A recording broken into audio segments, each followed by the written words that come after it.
fast efficacy achieved, and 100 with very fast efficacy achieved, and 100.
We regard now as the planet Saturn was the former Sun.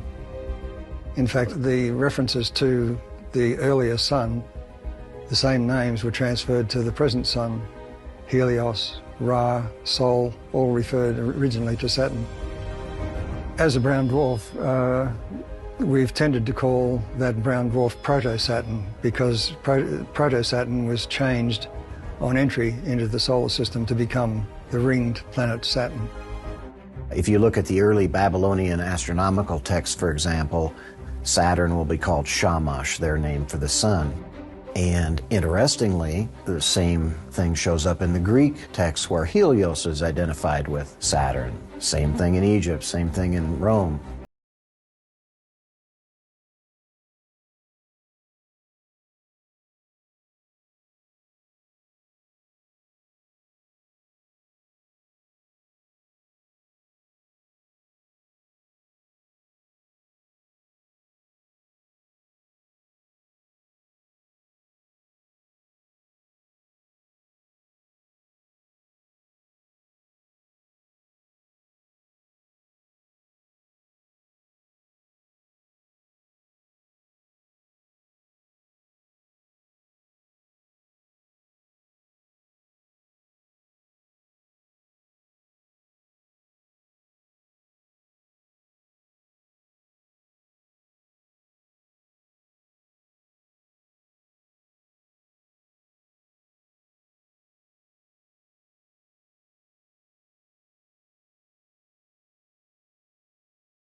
This divine sign, this is the preeminent sign of the African spiritual high culture because it honors first of all the mother, the womb. It honors the father and the children that comes from the womb through the seed of the father. It also symbolizes the water that rises up from the earth up to the clouds, falling back on the earth as rain to bring vegetation out of the ground. It also is spirit, mind, and matter. So however you look at Ankh, it shows the continuous regeneration of the life force. Now, in 1954, according to Dan Bush, there was a meeting between President Dwight D. Eisenhower and representatives of the P-52 Orions, and a treaty was signed. A copy of that treaty was kept at Area S4, Level 4-1, and they also gave President Eisenhower something called the Orion Cube, which we'll talk about as well.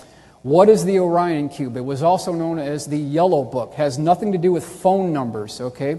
What it is it's a 8 by 8 inch square cube, and it's a quantum viewing device that you could, once it's accessed, you could look at the probabilities of future events. There was protocols that had to be followed in order to activate this.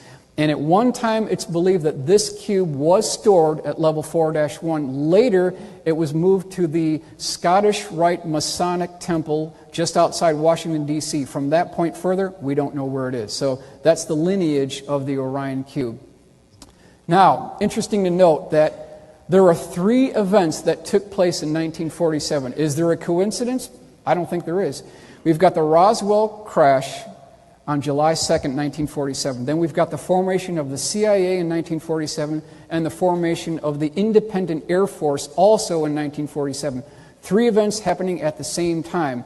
In 1952, it was the National Security Agency who, according to the CIA, had improper intelligence, so partial majestic control of Project Aquarius was handed over to the, quote, new boys on the block because they came after the Central Intelligence Agency. So there was this animosity that continues today between the Central Intelligence Agency and the National Security Agency. Now, moving down to 4-2, we've got the SolidWorks rendering and also the AutoCAD rendering of 4-2. Moving into the facility, the first thing you'll see when you look and walk into level 4-2 is a 3-foot-tall statue of an Alice in Wonderland rabbit. There's a symbolic message that they're giving you here.